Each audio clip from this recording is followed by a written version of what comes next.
We are fast approaching the last non-conference game. Chicago State coming in tomorrow, and then it gets down to the real business of league play. Chicago State has not won a game. Everybody knows that. They just played at Air Force and played Air Force relatively close. So rather than say, well, we've got to take care of business with Chicago State tomorrow, and then all the focus can start on the conference play, beginning with Vegas at our place. Xavier Thames is improving. I think he's got a chance to play tomorrow. We'll see what he does today in practice. In a perfect world, we would get him some time tomorrow, so I'm hopeful that that will happen, but I'm not going to do it just to say we have to get him minutes. But hopefully that will allow itself to happen. So we're proud of what we're doing. 13-2. I saw where we inched up a little bit in both polls, which is nice to see. And now the important thing is we continue to get better, and that's been our theme. Not worry about our opponent, not worry about anything but us. And I believe our guys have done a really good job of that. We're making progress, and it's important that we do that. Any questions for me?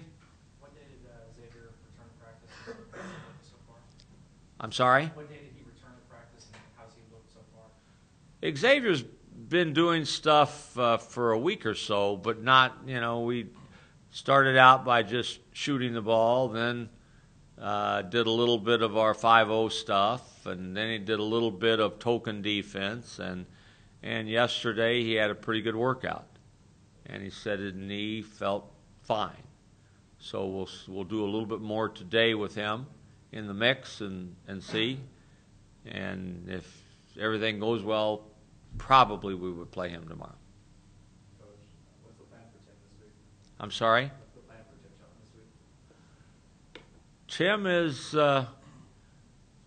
is in grad school, as everybody knows. So he's a graduate assistant, student athlete, coach in waiting, who will tell us when he can practice. And that's the way it has to be. That's the way it has to be with Tim. He knows his body.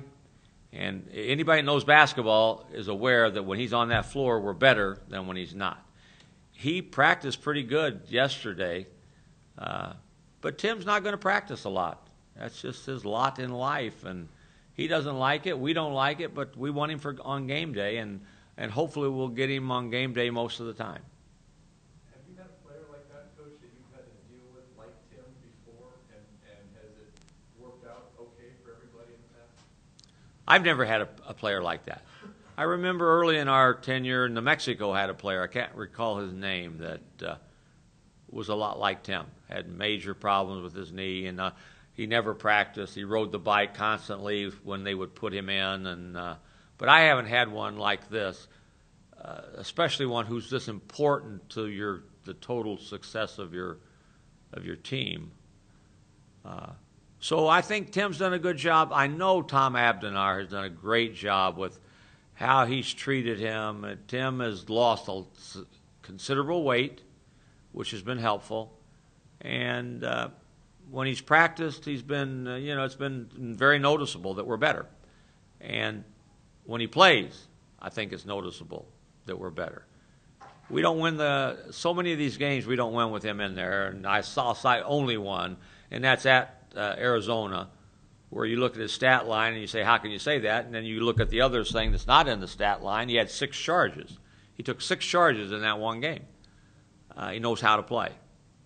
So we'll do it. And I think because it's Tim and because we've directly approached that subject with our players, there's no resentment. Sometimes there can be resentment when this guy doesn't practice and still starts and plays.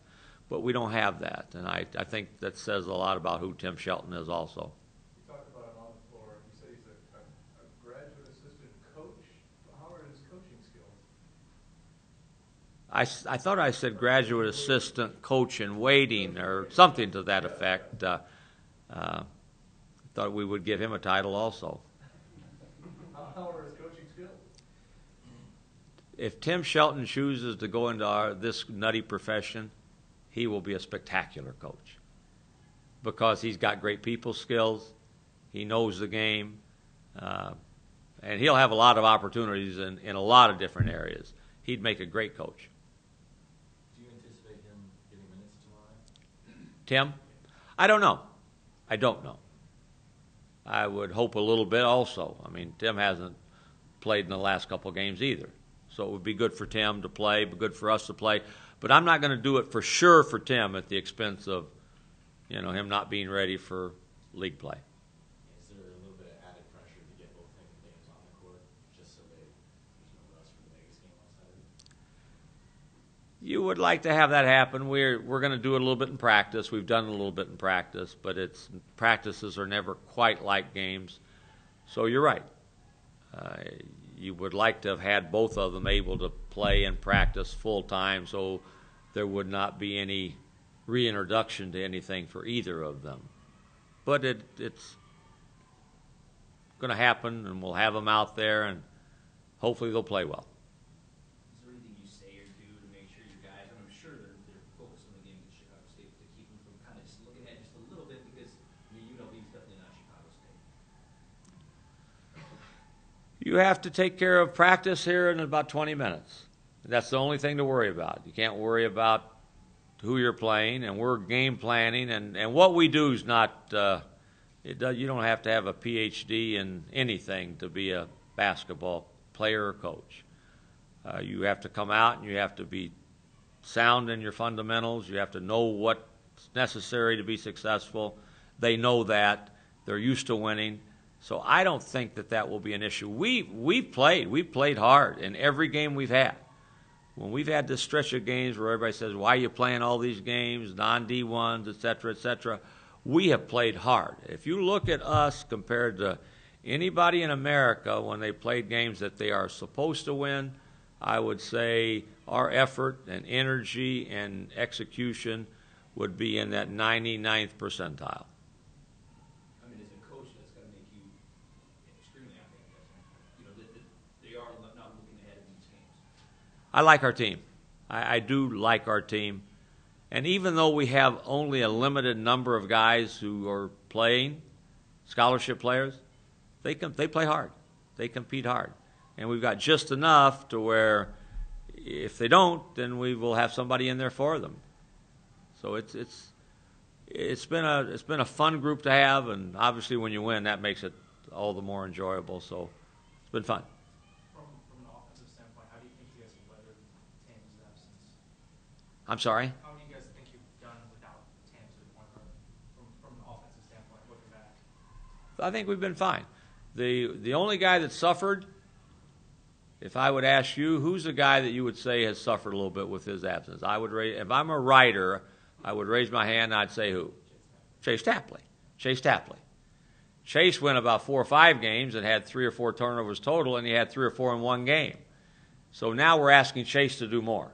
Bring the ball up, guard the point guard on the other team, run off screens. It's too much, really. But he's done an admirable job, and I think that'll pay dividends for us as we move forward. I think that Chase having to do what he did will help us as we move down the road in this year's season. The players that you've lost and the scholarship limitations and so forth that you documented, I think you surprised a lot of people with the success you had. Are you surprised as far as your team has come so quickly? I'm like our players. I expect us to win.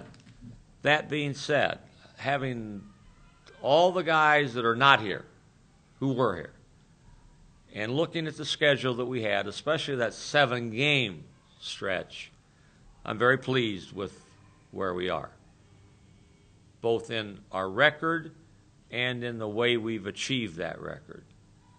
But I also will throw that little caveat out there, if that's the right word. This league is good. It's really good.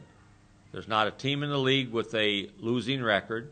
The team that has lost the most games, I believe that's TCU, has given the University of Virginia their only loss. So this league is good. Wyoming is 14-2. They're going to have a sellout for the first time in 3 or 4 years when New Mexico goes there to open league play. So there are no gimmies in this league.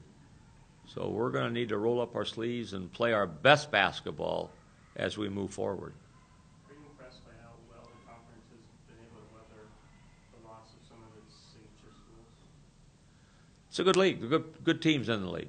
And we've talked on this before. There are teams that are steeped in basketball tradition, starting with Vegas, and then you go to New Mexico and on and on.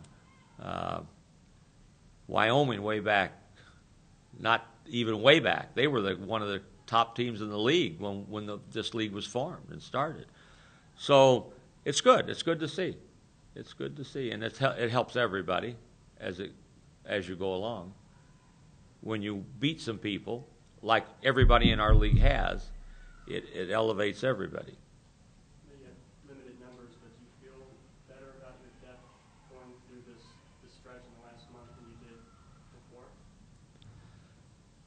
I feel as if we've got guys that know that we have confidence in them because of how they played. And that would be guys like Alec Williams, LeBradford Franklin, who hadn't gotten a lot of significant time, and even sometimes this year didn't. Now, when we had the injury, when Tim doesn't play, when Xavier is hurt, now they not only play, but they start. And I think that's going to hopefully be good for us also.